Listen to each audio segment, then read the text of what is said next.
증인께서 오늘 대한민국 군인답게 당당하게 사실 그대로 밝혀주시기를 기대하겠습니다. 증인 이 사건 비상계엄과 관련해서 여러 차례 조사받으셨죠? 그렇습니다. 그중에서 2024년 12월 17일과 23일 서울중앙지검에서 조사받으면서 작성된 조서 2개 제시하겠습니다. 제가 이거에 대해서 좀 미리 말씀을 드리면 제가 지금 저 형사소송 관련해 네, 조서 제시하고 제가 묻는 질문에 대답해 주십시오. 서울중앙지검에서 12월 17일 진술하신 진술조서 또 23일 진술하신 2회 진술조서 두 진술 모두 변호인 참여하에 진술하고 조서 확인한 뒤에 서명 날인하신 사실 있죠? 예, 진술은 했습니다. 근데 제가 드리고 싶은 말씀은 진술하셨죠? 다음 질문하겠습니다. 있습니다. 절차에 이의 있습니다. 피청구인 대리인 절차에 이의 있습니다. 증인이 지금 붙여서 말을 하려고 하는데 그 청구인 대리인 측이 과도하게 제한하고 있습니다. 그 부분 증인이 말할 수 있도록 좀 허용해 주시기 바랍니다. 잠깐만요. 앉으세요. 존경하는 재판관님. 이어서 말씀하세요. 네. 또 여기 계신 우리 국회 변호인 여러분, 저도 지금 형사소송에 관련돼 있습니다. 그리고 지금 현재는 증거인부 절차가 진행 중에 있습니다. 아직 진행되고 있고 또 저에 대한 조서에 대한 동의 여부도 아직 이루어지지 않았고 저는 이와 관련돼서 저의 변호사와 상의도 못했습니다. 그래서 지금 현재 상의해서 조만간 결정한 예정인데 지금 제가 형사소송법에 의거해서 공소 제기된 상황에서 오늘 이 자리에서 정말 엄중하고 중요한 상황인 건 제가 알지만 말씀드리는 것이 상당히 제한되는 것을 양해드립니다. 이상입니다. 네, 하십시오. 그러면 제가 드리는 질문 잘 듣고 대답하실 수 있는 범위에서 대답하시기 바랍니다. 증인 방금 제가 제시한 조서 보셨는데 검찰에서 사실대로 진술하였습니까? 검찰에서 조사받을 때 사실대로 진술하셨습니까? 답변드리기 제한됩니다. 증인 계엄 상황 중에 대통령으로부터 3번 전화 받았다고 진술하였죠. 그 부분도 답변드리는 것을 제한되는 거 양해드립니다. 그러면 제가 답변을 하시지 않기 때문에 검찰에서 진술하신 조서를 제시하겠습니다. 확인시켜 드리겠습니다. 제1회 진술조서 22쪽입니다. 증인, 검찰에서 진술할 때 대통령으로부터 3번 정도 전화가 왔었고 장관으로부터는 셀 수 없이 많이 왔습니다. 라고 3번 전화 온 사실을 인정하는 진술하셨죠? 이 부분도 여기서는 말씀드리는 게 제한됩니다. 알겠습니다. 제가 첫 번째 통화부터 차례대로 질문할 건데 첫 번째 통화 이전 상황부터 몇 가지만 좀 묻겠습니다. 증인 계엄 선포 후에 사령부에 있다가 운전병 전속 부관과 함께 차량으로 국회 앞으로 이동했죠? 네. 증인이 수방사 다른 병력보다도 제일 먼저 국회에 도착했죠?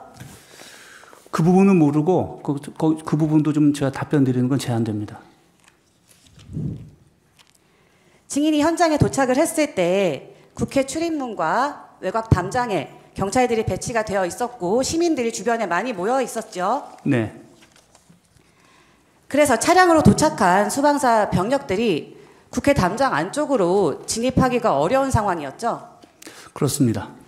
그래서 증인이 도착하는 수방사 병력에게 차에서 내려서 경찰 협조를 받아서 담을 넘어 들어가라 이렇게 지시했죠?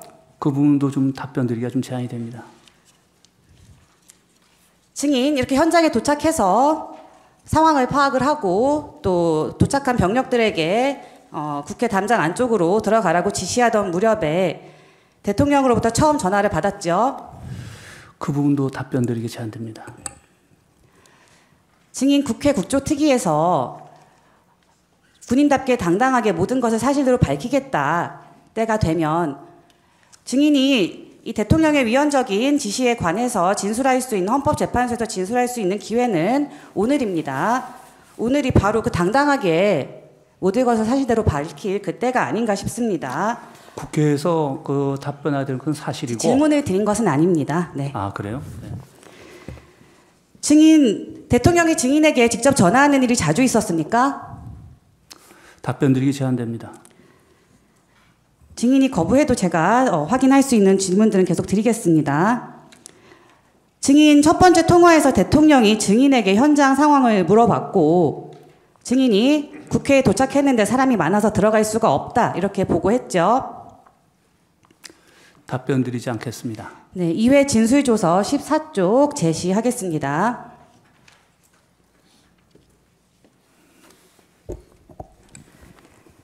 증인 검찰에서 진술할 때 첫 번째 전화에 대해서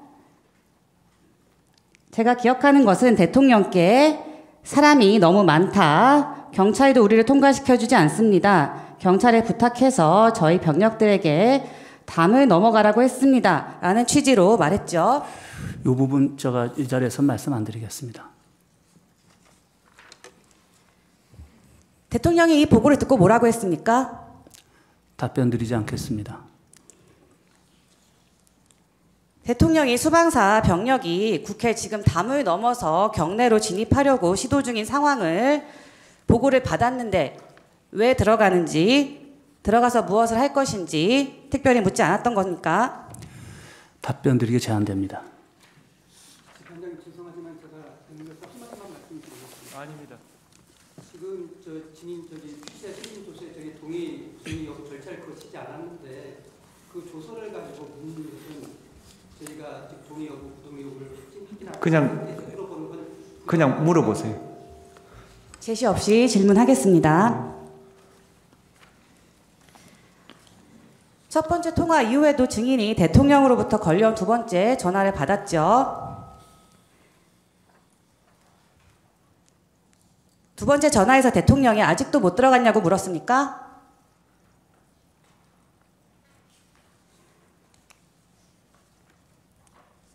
두 번째 통화에서 대통령이 4명이 들어가면 1명씩 드러낼 수 있지 않느냐. 안에 있는 사람 끌어내라. 라고 지시하였죠. 아니 거부한다고 말을 해주세요. 예. 왜냐하면 녹취가 안 되기 때문에. 또 답변 드리지 않겠습니다.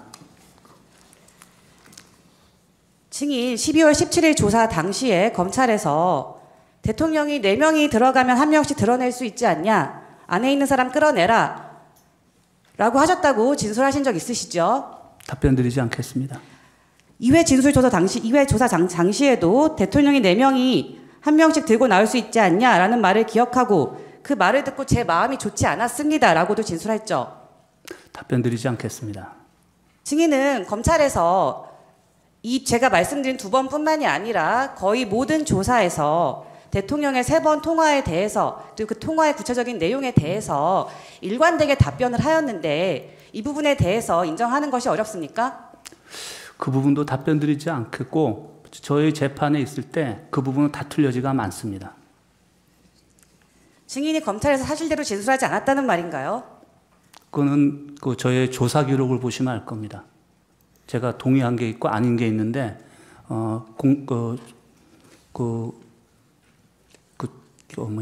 그 내용의 마지막에 검찰에서 제시한 내용에는 그런 부분이 남겨져 있지 않았습니다.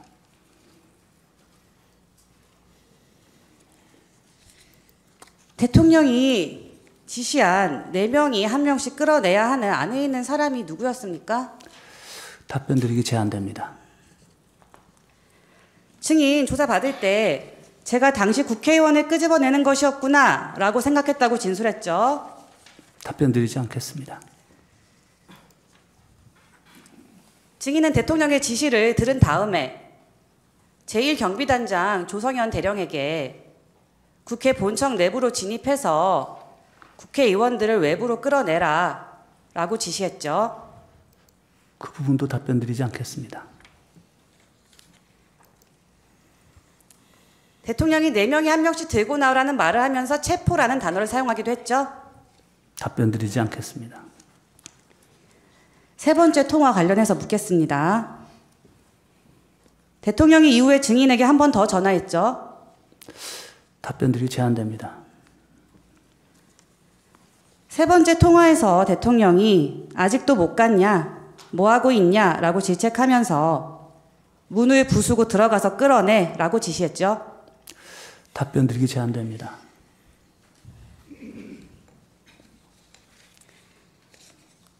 이 부분 역시 검찰에서 조사받을 당시에 세 번째 통화에서 문을 부수고 들어가서 끌어내라고 말씀하셨다고 진술했죠.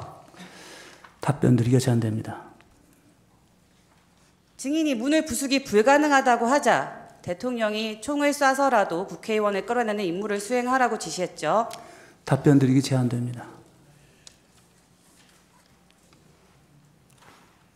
대통령이 총이라는 단어를 사용한 것은 기억난다라고 진술한 것은 맞죠?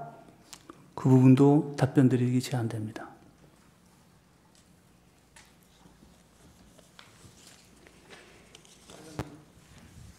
절차 이 부분이 하나 있습니다.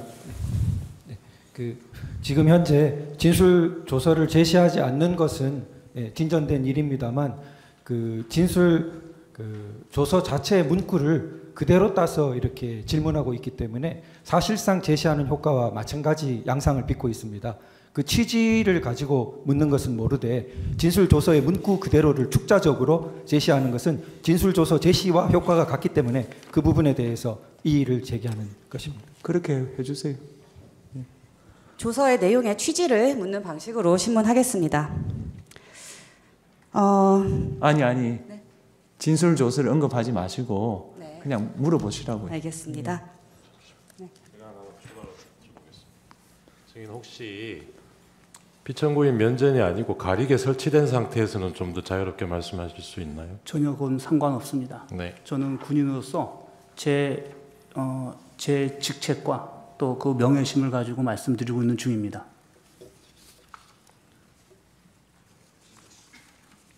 네, 신문 계속하겠습니다. 8항입니다. 조금 바꿔서 묻겠습니다.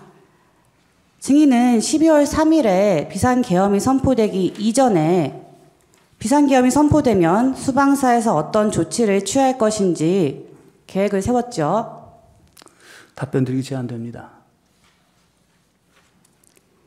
증인 대국민 담화 직후에 김영현 장관이 주재하는 전군 주요 지휘관 회의 참여하였죠. 네. 그 부분은 대답하셨고, 그러면 그 회의에서 김영현 장관이 수방사령관인 증인에게 기존에 하달했던 임무를 정상적으로 실시하라고 했죠. 그건 답변 드리기 제한됩니다. 그럼 당시에 회의에서 김영현 장관이 뭐라고 했습니까? 그 수방사는 이상 없냐라고 말씀을 하셨고, 네 그렇습니다라고 말씀드렸더니 그러면은 사령관은 먼저 나가서 준비하라고 하셨습니다. 김영현 장관이 기존에 하달했던 증인의 임무를 실시하라고 했던 것으로 기록상 확인이 되는데, 김영현 장관이 기존에 하달했던 임무가 있지 않았습니까? 그것도 여기서 말씀드리기가 제한이 됩니다. 갑 제15호증의 2 보도 참고자료 4쪽 제시하겠습니다.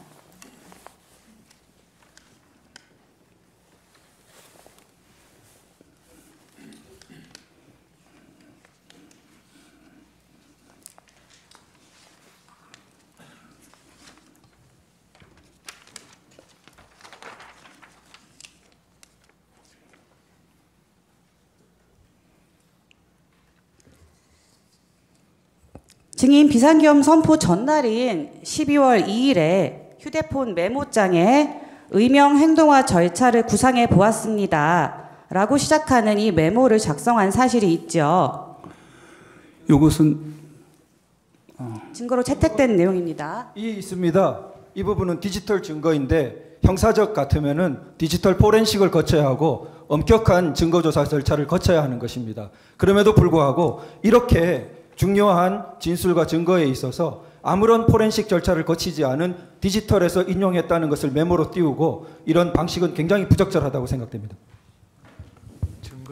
디지털 증거는 국민들의 어떤 신뢰성이 굉장히 높지만 실질적으로 변조라는 게 굉장히 쉽기 때문에 이 부분은 좀 더 거쳐서 증거 능력 조사를 거쳐서 제시돼야 합니다. 아니 똑같은 말 하지 마시고요.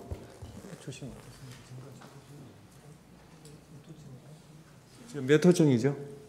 15호증의 2, 15호증의 2입니다. 15호증 2 증거 체부 한번 보세요.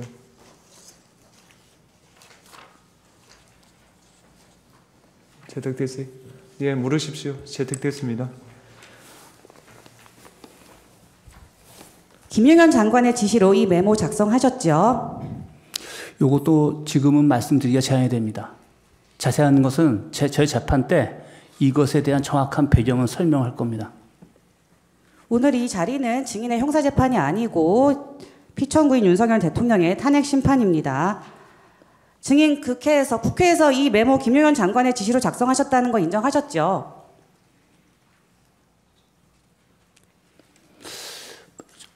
정확하게 기억이 안 납니다. 예. 이 메모에 보면 최초 부인님, 이 부인은 VIP 대통령을 의미하는 것으로 볼 수 있는데 최초 부인님 대국민 연설 실시 전파시라는 기재가 있습니다. 대통령의 대국민 담화 상황을 상정하고 이후의 조치사항 정리한 거죠. 여기서는 제가 말씀드리는 게 제한이 되겠습니다. 그 밑에 있는 3번 쪽에 흑복 및 안면 마스크 착용, 칼라 태극기 부착, 야시장비 휴대, 개인 공포탄 개인 불출 이런 내용은 바로 다음 날인 12월 3일에 수방사 병력들의 출동 상황과 일치하지요. 동의하지 않습니다. 어떤 부분에서 동의하지 않습니까? 휴대한 물품이 이렇게 되지 않았더라고요. 공포탄 개인 불출 시행하셨죠? 그것도 여기서는 이유는 말씀 못 드리고 이것도 제가 오늘은 진술을 좀 거부하겠습니다. 공포탄 개인 불출하신 상황은 있죠? 이유는 말씀하지 않으시더라도 공포탄 개인 불출했죠? 12월 3일 계엄과 관련돼서 불출을 했던 것이 아니고 그 전 단계에 제가 먼저 소집을 시키면서 훈련 목적으로 하기 위해서 공포탄을 불출하라고 말을 한 적은 있습니다. 그게 이렇게 연결이 돼 버렸습니다. 이 메모에서 본관이라고 기재되어 있는 것은 국회 본관을 의미하죠? 여기서는 좀 말씀드린 게 제한이 됩니다. 이 메모에서 대테러 대기부대를 선투입해서 본관에 배치하고 후속대 1개 대대 이상 투입하고 이 협력단 국회 협력단을 말하는 거죠? 말씀드리는 것이 좀 제한되겠습니다. 국회 협력단 지원하에 구역을 3일 배치한다. 이 내용도 바로 다음 날인 12월 3일 밤에 증인이 취했거나 취하려던 조치와 동일하지요. 말씀드리는 게 제한됩니다. 이 메모를 보면 이 메모를 12월 2일에 김용현 장관에게 작성한 이후에 보고했죠? 그것은 답변 드리지 않겠습니다. 증인이 평생 군인으로 복무하면서 국가와 국민을 위해서 헌신해 오신 분이시죠? 네, 그렇습니다. 증인이 이 자리에서 수사기관에서 진술했던 내용들을 모두 묵비하고 기억나지 않는다거나 말하는 것이 제한된다고 하는 것보다는 보다 떳떳하게 이를 밝히는 것이 국가와 국민에게 진정으로 봉사하고 헌신하는 길 아닙니까? 개인의 안위를 위해서 지금 모든 진술을 거부하시겠습니까? 이의가 하나 있습니다. 지금 그 화상기에 아까 전 메모가 계속 띄워져 있는데 질문도 그 내용 관련이 끝났기 때문에 화상기에서 치워주시는 것을 좀 부탁드립니다. 질문하시죠. 이 메모를 보면 김용현 장관이 증인에게 미리 하달했다고 하는 임무는 대통령의 대국민 담화를 통해서 비상기엄이 선포되면 이 보고 내용처럼 수방사 병력을 국회 본청에 투입해서 국회를 통제하라는 임무 아니었습니까? 이거라니까? 네. 예. 지금 이 질문을 계속 하시는데 사실 12월 2일 날 국방부 장관님께서 저한테 전화를 주셨어요. 오전에. 뭐였냐면 서울에서 비상 상황이 벌어지면 수방사는 어떻게 절차가 되고 역할이 뭐냐. 그래서 제가 그거를 한 4, 50분간을 전화로 말씀을 드렸습니다. 오전에. 그런데 장관님께서 또 전화 오셔서 야, 네가 말한 건 통합방위 절차가 다 알겠는데 야, 내가 머리에 다 안 들어오니 좀 정리해서 빨리 보내달라고 하셔가지고 제가 그때 아마 오전에 어딘가 현장 지도하고 전화를 받았습니다. 그래서 차 안에서 쳐서 보내준 내용입니다. 그래서 저는 이게 통합방위 절차에서 제일 중요한 게 국민과 소통, 그 다음에 거기에 따라서는 유관기관들과 절차를 어떻게 진행하느냐, 그 다음에 저희 자체의 통합방위 사태 때 매뉴얼에 맞춰서 제가 생각나는 대로 쭉 정리해 본 다음에 빨리 보냈던 겁니다. 텔레그램으로. 그래서 근데 참 안타깝게 이게 12월 3일 날 상황인데 어떻게 보면 제 입장에서는 제가 생각하는 작전 구상에 대한 내용을 정리해 드렸는데 다음 날도 비상계엄이 선포되면서 제가 비상계엄을 이해했을 때는 어떤 정확한 목적이라든가 또 어떤 과업이 없었기 때문에 상황만 인식하고 출동을 했습니다. 그래서 제가 판단한 건 군인으로서 야, 이러면 이 상황이면 내가 통합방위 항상 훈련돼 있던 그 절차대로 하다 보니까 거의 일치된 겁니다. 통합방위 매뉴얼에 비상계엄 선포 시의 매뉴얼이 포함되어 있습니까? 비상사태로 돼 있을 겁니다. 서울에서 발생하는 비상 상황에 대국민 담화를 선포하는 내용이 통합방위 매뉴얼에 포함되어 있습니까? 그 부분은 또 장관님께서 또 말씀을 하시다가 국회라는 부분을 언급하셨어요. 그렇기 때문에 제가 국회와 관련된다면 그렇다면은 그거는 이거는 저희가 통합방위 문제가 아니라 국가 차원에서 모든 게 공론화되는 상황이 될 것이라고 저는 생각을 하고 이런 내용들을 정리했었습니다. 그러면 김용현 장관이 국회에서 발생하는 비상 상황을 특정해서 매뉴얼을 작성하라고 지시한 것이네요. 작성하라고 지시한 게 아니라 저한테 상황을 저희가 절차가 어떻게 되는지 물어보셨고 저는 그거에 대한 답변을 하면서 저는 이렇게 해야 될 것입니다라고 제가 정리해서 보내드린 거였어요. 갑 15호증의 2에 3쪽 제시하겠습니다.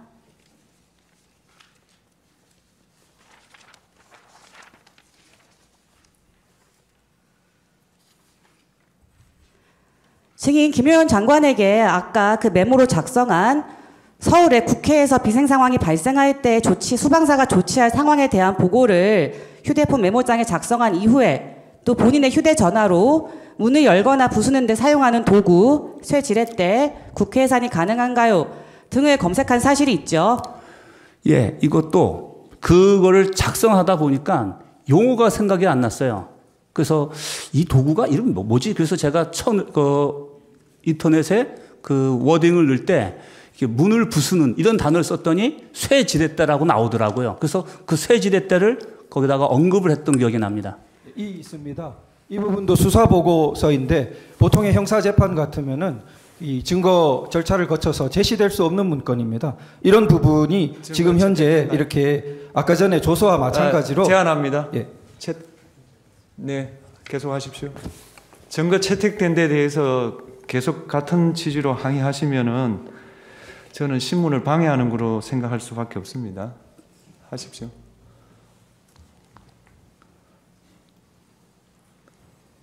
증인은 김용현 장관으로부터 국회를 염두에 둔 수방사의 조치 상황을 작성하라는 지시를 받자 그 과정에서 문을 열거나 부수는 상황이 있을 것을 예정해서 이런 것들을 검색한 것이 아닌가요? 그렇지는 않지만 그 부분에 대해서 자세한 설명은 이 자리에서 드리진 않겠습니다. 그거 거부합니다. 파랑 묻겠습니다. 다음 질문 넘어가겠습니다.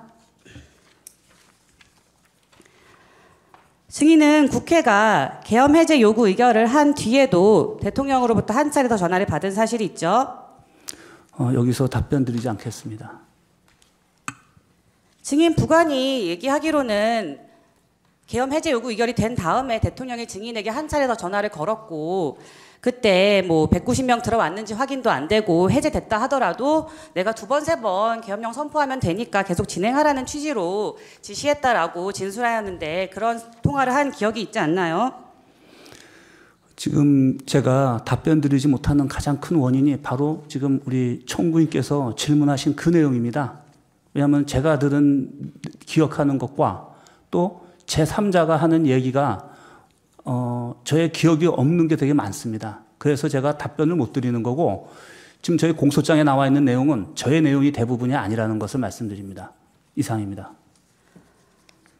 증인이 검찰에서 진술한 내용과 증인의 뭐 부관이든 증인의 다른 뭐 조성현 대령이든 뭐 김창hat 단장이든 여러 다른 부하들의 진술 내용이 특별히 어긋나거나 다르다고 보이지 않고 서로 동일하고 비슷한 상황을 기억하고 있는 것으로 확인이 되는데 그렇지 않습니까? 재판장님 제가 잠시 당시 상황을 좀 설명을 드릴 수 있겠습니까? 해보십시오. 네. 저는 그때 아마 컨테이너 4분의 1 크기 안에 밀폐된 공간, 그러니까 차 안에서 핸드폰 3개를 가지고 지휘를 했습니다.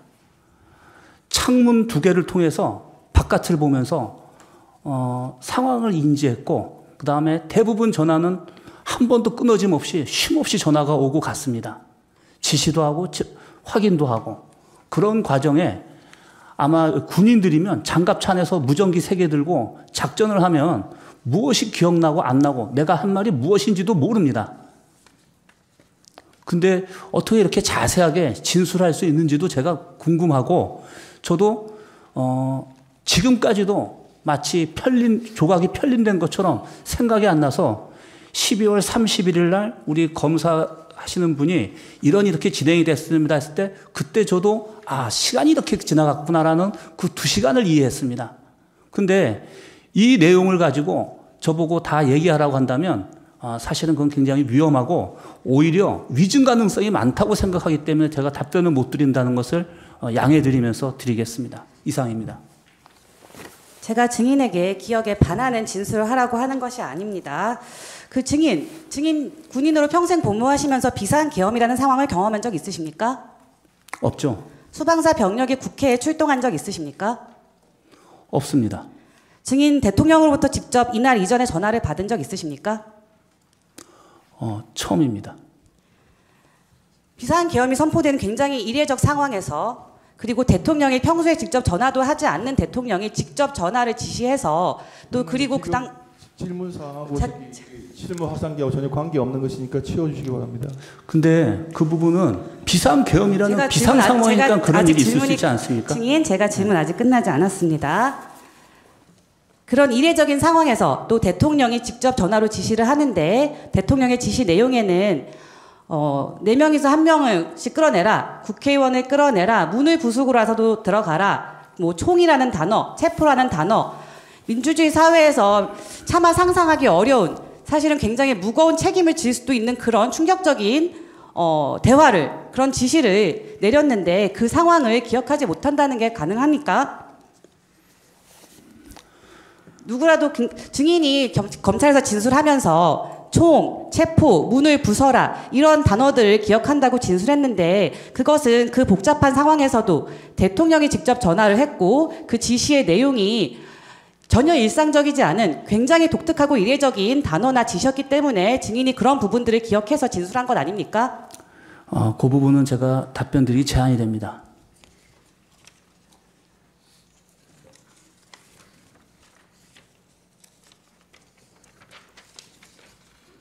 (14만) 가항까지 생략하겠습니다.